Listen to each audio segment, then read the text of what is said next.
videoaula de explicação sobre as deficiências nutricionais na cultura do café, apresentada pelos acadêmicos de Engenharia Agronômica da UFAC. O cafeeiro é uma planta perene de clima tropical. Pertence à família das rubiáceas e ao gênero Coffea, que reúne diversas espécies. A Coffea arábica e Coffea robusta são as de maior interesse econômico, constituindo, respectivamente, 70% e 30% da produção mundial. O Brasil é o maior produtor e exportador de café e o segundo maior consumidor após os Estados Unidos. A Bahia está entre os principais estados produtores de café no Brasil, ocupando a quinta posição com 1,2 milhão de sacas. Destas, 80% são de café arábica e o restante do robusto. Praticamente toda a produção de café conilon no estado resulta das lavouras que se expandiram nos últimos 15 anos no sudeste da Bahia, estimando-se que existam mais de 30 milhões de cafeeiros plantados na atualidade. Os fatores de ordem climática e edafológica dessa região propiciam a expansão do café conilon como uma das alternativas de diversificação agrícola de grande relevância social e econômica. As variedades de café arábica produzem café fino, de aroma e sabor mais apreciados no mundo e alcançam os maiores preços no mercado. A espécie conhecida como robusta produz café de qualidade inferior à arábica, vem tendo ampla aceitação no mercado por ter preço menor e ser de grande interesse para a indústria de café solúvel. Exigências climáticas para o café arábica. Altitude entre 450 a 800 metros. Temperatura de 18 a 22 graus Celsius. Exigências climáticas para o café robusto. Temperatura de 22 graus a 26 graus Celsius. Altitude de até 450 metros. Precipitação anual de 600 a 1.500 milímetros são suficientes para a cultura, desde que bem distribuídas.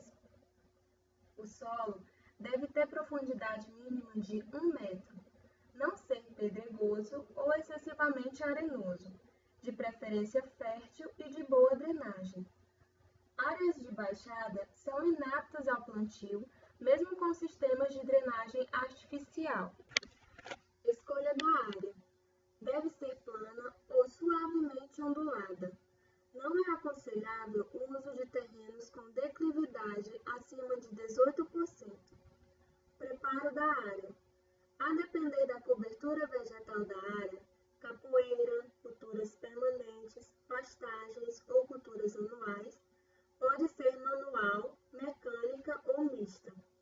Em solos compactados, a aração deve ser feita a profundidade de 20 a 30 centímetros. O alveamento deve ser feito manual ou mecanicamente nas dimensões de 40 por 40 por 40 centímetros, separando-se a terra mais fértil retirada da cova para misturar com o adubo no momento do plantio das mudas. Controle de ervas daninhas.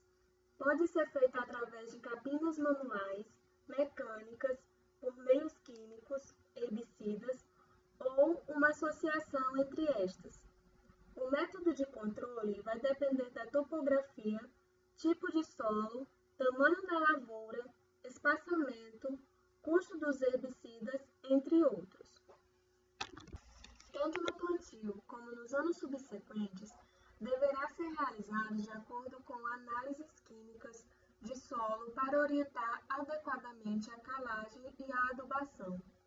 Entretanto, informações obtidas durante anos em solos de baixa fertilidade sugerem as seguintes recomendações práticas. Adubação na cova. 150 a 200 gramas de superfosfato simples, 200 a 300 gramas de calcário dolomítico, 25 gramas de cloreto de potássio, 5 a 10 litros de esterco de curral ou 3 a 5 litros de esterco de galinha. Adubação de cobertura. Realizar no período chuvoso. O intervalo entre uma adubação e outra deve ser de 45 a 60 dias. Aplicar anualmente as seguintes doses para a cova de plantio. Primeiro ano, 5 gramas de nitrogênio, 3 vezes aos 2, 4 e 6 meses do plantio. 10 gramas de nitrogênio e 10 gramas de K2O, 2 vezes aos 9 e 12 meses após o plantio. Segundo ano, 15 gramas de nitrogênio, 4 gramas de P2O5 e 15 gramas de K2O, 4 vezes julho e junho, setembro, novembro, janeiro e fevereiro. Terceiro ano, 30 gramas de nitrogênio e 35 gramas de K2O, 4 vezes, de junho a fevereiro. 45 gramas de P2O5, uma vez junto com a primeira aplicação de N e K2O. Adubação foliar. Realizar 2 a 3 vezes ao ano para corrigir deficiências de micronutrientes. Deverá ser sempre realizada de acordo com os resultados anuais de análise de solo e folha. A adubação do cafeiro deve ser planejada de acordo com as análises do solo e dos tecidos foliares, e as quantidades variam em função da idade da planta e do tipo de adubo usado, das perdas de nutrientes que venham a ocorrer, entre outros aspectos. Na agricultura orgânica, não é permitido o uso de determinados fertilizantes químicos de alta concentração e solubilidade, tais como ureia, superfosfatos, cloreto de potássio e outros. A matéria orgânica é considerada fundamental para a manutenção das características físicas, químicas e biológicas do solo. A matéria orgânica provoca mudanças das características físicas, químicas e biológicas do solo, aumentando a aeração e a retenção de umidade. Do ponto de vista físico, a matéria orgânica melhora a estrutura do solo, reduz a plasticidade e a coesão, aumenta a capacidade de retenção de água e a aeração, permitindo maior penetração e distribuição das raízes. Quimicamente, a matéria orgânica é a principal fonte de macro e micronutrientes essenciais às plantas, além de atuar indiretamente na disponibilidade dos mesmos devido à elevação do pH. Aumenta a capacidade de retenção dos nutrientes, evitando perdas. Biologicamente, a matéria orgânica aumenta a atividade dos micro-organismos do solo, por ser uma fonte de energia e de nutrientes. Uma forma eficiente e relativamente barata de se elevar o teor de matéria orgânica dos solos é por meio da adubação verde e da adição de adubos orgânicos. Muitos produtos que podem ser utilizados como adubo orgânico são produzidos nas próprias unidades de produção, como estercos, camas de aviário, palhas, restos vegetais e compostos. O agricultor deve selecionar o tipo de adubação em função da disponibilidade local, levando em consideração principalmente a distância da fonte até o local onde será utilizado, visto que a despesa com transporte pode elevar os custos ou até inviabilizar a atividade. Nessa parte da aula, iremos falar das deficiências nutricionais, sintomas, consequências e recomendações de aplicação. A importância do nitrogênio é é que possui retenção média e deve ser adicionado de 3 a 3,5 kg por 1.000 covas de dezembro a março, meio quilo de junho a agosto e nos demais meses 2 kg. Recomenda-se 11% na segunda quinzena de agosto, 20% na segunda quinzena de dezembro, 20% na primeira quinzena de fevereiro e 49% na segunda quinzena de março. Promove o desenvolvimento rápido do cafeeiro e aumento da produção. Juntamente com o magnésio, é um dos componentes da clorofila. Seu efeito se faz sentir na exuberância da vegetação e no aumento do número de gemas florais. Já as deficiências nutricionais apresentam folhas com coloração verde claro e com perca de brilho. Segue-se um amarelecimento uniforme da lâmina foliar. As folhas podem ficar quase brancas, com desfolha e seca de ponteiros.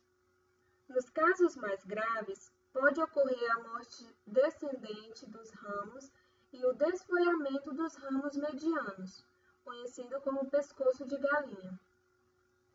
A deficiência acentua-se no período de seca intensa e quando a carga de frutos é grande, pois o nitrogênio transloca das folhas para os frutos. Deficiência aparece inicialmente no sentido das folhas mais velhas para as mais novas. O período seco, solos ácidos e baixos teores de matéria orgânica predispõe à deficiência desses nutrientes. Deve ser adicionado em maior quantidade no plantio. No cafeeiro em produção, deve ser adicionado no início do período vegetativo. É importante para o rápido desenvolvimento do sistema radiculado cafeeiro, principalmente para plantas novas. É importante também na floração, na frutificação e na maturação dos frutos. Sintomas de deficiência são que começam com manchas amareladas, que passam depois a pardo-avermelhadas. Quando agrava, aparece coloração marrom arroxeado. A deficiência aparece inicialmente nas folhas mais velhas e evolui para as mais novas. Queda prematura das folhas mais velhas. É muito importante para o cafeeiro, tendo exigência equivalente à do nitrogênio. Está associado à produção, havendo uma relação direta entre o potássio e a síntese de carboidratos. É importante na fotossíntese, respiração e circulação da seiva. É o nutriente mais exigido pelo cafeeiro em produção. A adubação foliar não se mostra viável, como também a adubação em solos ricos deste nutriente. As deficiências nutricionais. As folhas apresentam clorose marginal, seguida de necrose, que se inicia pela ponta e bordos das folhas velhas. Provoca desfolha dos cafeeiros, má formação dos frutos e morte descendente dos ramos. Aumenta a percentagem de grãos xoxos, frutos menores e, em consequência, provoca a queda da produção. Elemento fundamental na composição da clorofila, a qual, participando no processo de síntese dos hidratos de carbono, determina o volume da produção. Deficiências nutricionais. Apresenta clorose amarelo claro no tecido internerval. Essa clorose passa a amarelo avermelhado. As nervuras permanecem verdes. A deficiência agrava-se a partir do início da granação e fica mais evidente quando o fruto está na fase de cereja. Pode haver desfolha e diminuição da produção. A deficiência apresenta-se inicialmente nas folhas mais velhas e progride para as folhas mais novas. O período seco, o plantio em solos naturalmente ácidos e por isso pobres em magnésio, o excesso de potássio e o uso contínuo de adubos que fazem abaixar o pH induzem a sua carência. O enxofre entra na composição de alguns aminoácidos essenciais, que são contribuintes da proteína. Deficiências nutricionais. A deficiência aparece nas folhas mais novas, que apresentam uma coloração verde amarelado. Os sintomas progridem para o encurtamento de internódios e desfolhamento. O uso de fórmulas concentradas nas adubações, não contendo enxofre, poderá facilitar o aparecimento da deficiência, assim como os plantios em solos ácidos e pobres em matéria orgânica. O cálcio é importante nos pontos de crescimento dos cafeeiros, como para o desenvolvimento de raízes e gemas. É importante para a retenção de folhas e maturação dos frutos. Deficiências nutricionais. Provoca o amarelecimento das folhas mais novas, das margens para o centro. Inicia-se a clorose pelos bordos e pode atingir a folha toda. Aparecem pequenas áreas necróticas e pode provocar a morte da gema terminal. Pode provocar atrofia e até a morte do sistema radicular. O cálcio não retransloca com facilidade. O boro exerce importante papel no desenvolvimento apical dos ramos e das raízes. Tem papel importante na formação da parede celular, na divisão celular e no aumento do tamanho das células, assim como na velocidade de transporte de carboidratos das folhas para outros órgãos. Deficiências nutricionais. A deficiência ocorre principalmente em solos muito lixiviados, pobres em matéria orgânica, com pH elevado, acima de 6,5 e em períodos secos. A deficiência provoca a morte de gemas terminais, paralisação do crescimento dos ramos, brotação excessiva com aspecto de leque e redução na produção. As folhas ficam deformadas, menores, retorcidas e com bordas irregulares e encurtamento dos entrenós. Provoca também a inibição do crescimento. Parece influir no abortamento das flores ou menor pegamento da florada. Sua falta provoca a morte da ponta das raízes. O zinco exerce importante papel no crescimento da planta e principalmente na produção. O zinco tem a participação como ativador de várias enzimas, sendo importante para a síntese do triptofano, que é um precursor do acetil indolacético, responsável pelo aumento do volume celular ou maior desenvolvimento das plantas. Deficiência nutricional. A deficiência provoca redução dos internóides, folhas pequenas e estreitas, formação de rosetas de folhas, provoca a morte de gemas terminais, seca de ponteiros, superbrotamento, folhas mais novas, coriáceas e quebradiças. Os frutos são menores e produção reduzida. Solos pobres e ácidos, a calagem excessiva ou excesso de fósforo predispõe à deficiência.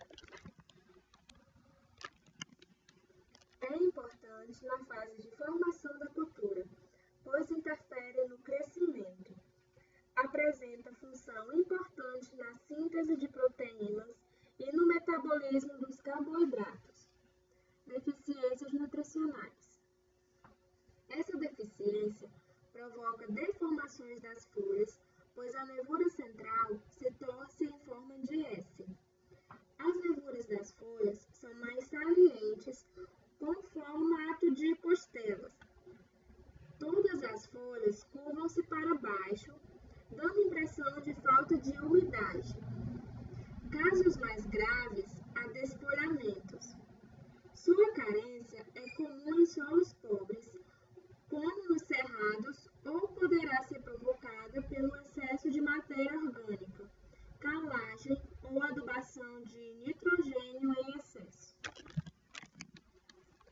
O excesso do manganês diminui o crescimento e a produção pelo seu efeito antagônico na absorção do zinco. Deficiências nutricionais. Ocorre em solos ácidos, folhas com margens amareladas, segue-se amarelecimento completo das mais novas. As folhas mais velhas caem e também as cerejas. Há casos que a planta pode morrer. Chegamos ao final da nossa aula. Obrigado pela atenção e até a próxima.